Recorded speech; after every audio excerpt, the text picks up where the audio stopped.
पहाड़ टीवी और मैं हूं आपके साथ स्मिता पटवार। चलिए रुक करेंगे उत्तराखंड की तमाम बड़ी खबरों का, लेकिन उससे पहले एक नजर आज की हेडलाइंस पर। मुंशियारी राजस्व टीम ने मार्केट में चलाया पॉलिथीन चेकिंग अभियान, 7 दुकानदारों का किया चालान। हल्द्वानी में सराफा कारोबारी गोलीकांड का मुख्य आरोपी गिरफ्तार। गर्जिया मंदिर के पास 2 व्यक्तियों की कुंड में डूबने से हुई मौत।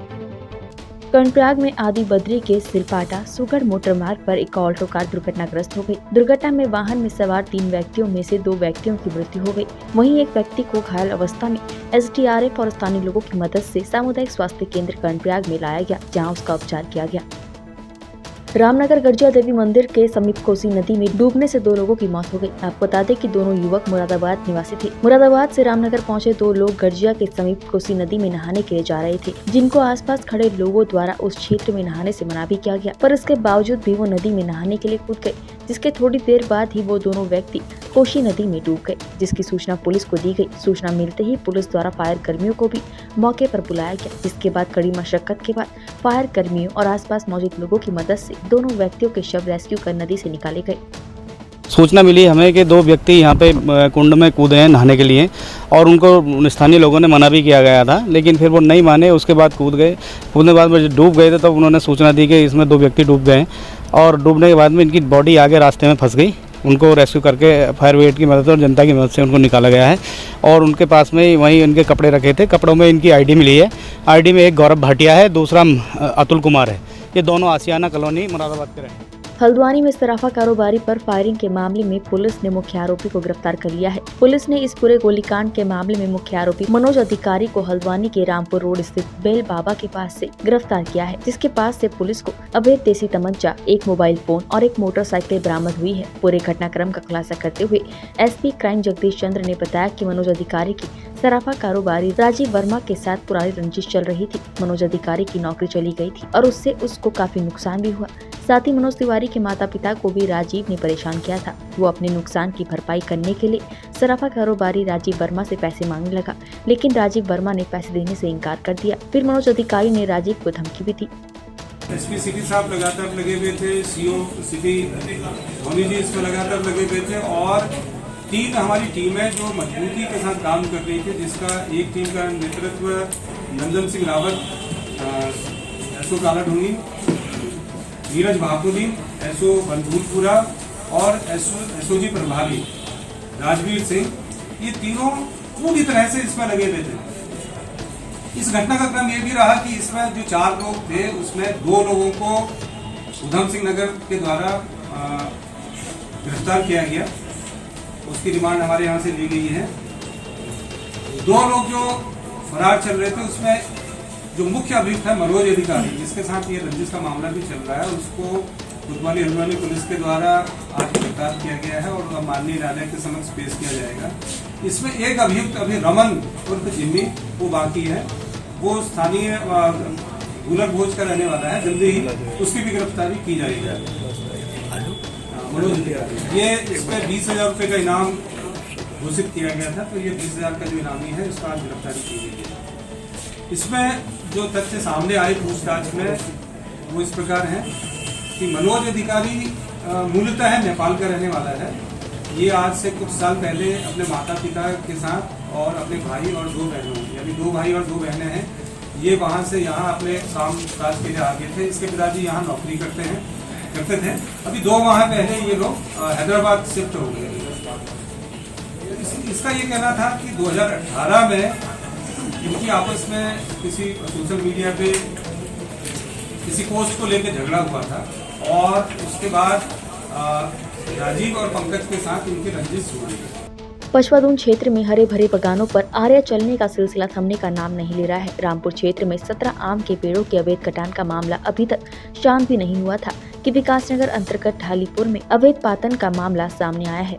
हालांकि गनीमत ये रही कि लकड़ी माफिया बागान और कृषि भूमि पर अन्य पेड़ों का सफाया करते इससे पहले ही अवैध पातन की सूचना विभागीय टीम को मिल गई, जिसके चलते मौके पर पहुंची विभागीय टीम को देखकर पेड़ों के कटान में लगे लोग भाग खड़े हुए।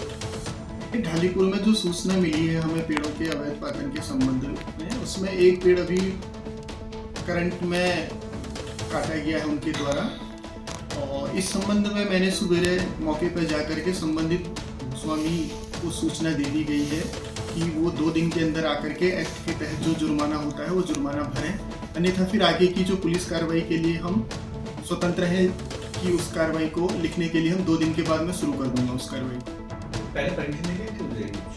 हाँ, पहले उस जगह पे 4-5 पेड़ों की परमिशन दी थी जो उन्होंने छांट करके हटा दी है। वो पेड़, वो सूखे पेड़ों की परमिशन थी, वहाँ से वो उन्होंने हटा दिया, उनकी लीगल परमिशन थी। लेकिन ये जो इन्होंने किया है इसकी अभी कोई परमिशन नहीं थी, और जो परमिशन हुई भी थी वो 2 माह पूर्व में दी गई परमिशन थी, जो अब लागू नहीं होती। गढ़वाल मंडल मुख्यालय पौड़ी की जन समस्याओं के समाधान को लेकर पौड़ी बचाव संघर्ष समिति के संयोजक नमन चंदोला मुखर हो गए हैं। चंदोला ने कहा कि प्रदेश सरकार राज्य स्थापना के 22 वर्षों में भी मंडल मुख्यालय को एक ट्रांजिट ग्राउंड नहीं दे पाई है। उन्होंने कहा कि मंडल मुख्यालय में कूड़े के ढेर से लोगों और पर्यटकों का स्वागत होता है। यहाँ हर प्रकार का कूड़ा खुले में फेंका जा रहा है, जिससे लोग विषैली हवा में सांस लेने को मजबूर है। उन्होंने डीएम पौड़ी से शहर की समस्याओं के समाधान की मांग की है। देखिए, आज शहर की समस्याओं के संबंध में एक बार फिर से जिलाधिकारी आशीष चौहान जी को ज्ञापन दिया गया है और उनसे ये दरख्वास्त की गई कि जल्द से जल्द जो शहर की हमारी समस्या है, मूलभूत समस्या है, उनका समाधान वो करने की कोशिश करें। इसमें जिलाधिकारी के द्वारा भी सार्थक पहल मैं समझता हूँ कि उनके द्वारा भी ये दर्शाया गया और उन्होंने कहा कि ज़रूर इस संबंध में जितनी भी समस्याएँ थी उन्होंने इसे प्रमुखता से सुना और समझा और कहा कि इसको लेकर ज़रूर कार्रवाई करने की आवश्यकता है। और उन्होंने कहा कि बहुत जल्द इनको लेकर जो है आपको गुड न्यूज़ मिलने वाली है। तो मैं यही कहना चाहूँगा जिला प्रशासन से और उत्तराखंड सरकार से भी कि जिस तरह से पौड़ी को लेकर एक व्यापक रोड मैप सरकार चाहती है बनाना और जिला प्रशासन इसमें भी ज़रूर शामिल हुआ है, तो मैं यही चाहूँगा कि जल्द से जल्द जिला प्रशासन के द्वारा और उत्तराखंड सरकार के द्वारा शहर की समस्याओं का समाधान किया जाए। मुख्यमंत्री पुष्कर सिंह धामी ने मंगलवार को नवाबाद श्यामपुर हरिद्वार में दिव्य प्रेम सेवा मिशन द्वारा आयोजित कार्यक्रम में प्रतिभाग करते हुए दिव्य प्रेम सेवा मिशन के सेवा प्रकल्पों के अंतर्गत बने divine college of nursing and paramedical sciences के प्रथम चरण का उद्घाटन किया। इस अवसर पर सीएम धामी ने भवन निर्माण में अपना अहम योगदान देने वाले लोगों को प्रतीक चिन्ह देकर सम्मानित भी किया। वहीं दूसरी ओर राज्य आंदोलनकारी प्रमानंद बलूदी ने श्यामपुर हरिद्वार में दिव्य सेवा मिशन के कॉलेज के उद्घाटन के दौरान सीएम धामी, शिक्षा मंत्री धन सिंह रावत, उत्तर प्रदेश के मंत्री महेंद्र नाथ पांडे, पूर्व मुख्यमंत्री रमेश पोखरियाल निशंक के सामने उत्तराखंड की बेटी अंकिता भंडारी के हत्यारों को फांसी की मांग और उत्तराखंड में हो रहे भ्रष्टाचार, अत्याचार, लूट घसोट के खिलाफ लोकायुक्त की नियुक्ति की मांग को लेकर विरोध प्रदर्शन भी किया।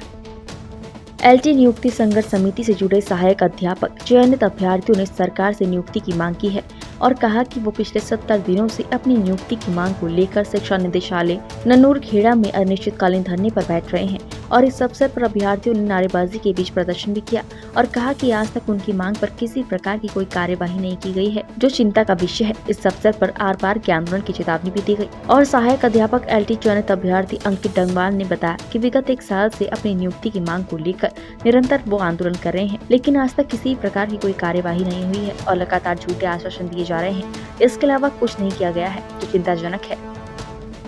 उत्तराखंड की तमाम बड़ी खबरों में फिलहाल इतना ही। बाकी खबरों के लिए देखते रहिए पहाड़ टीवी। नमस्कार।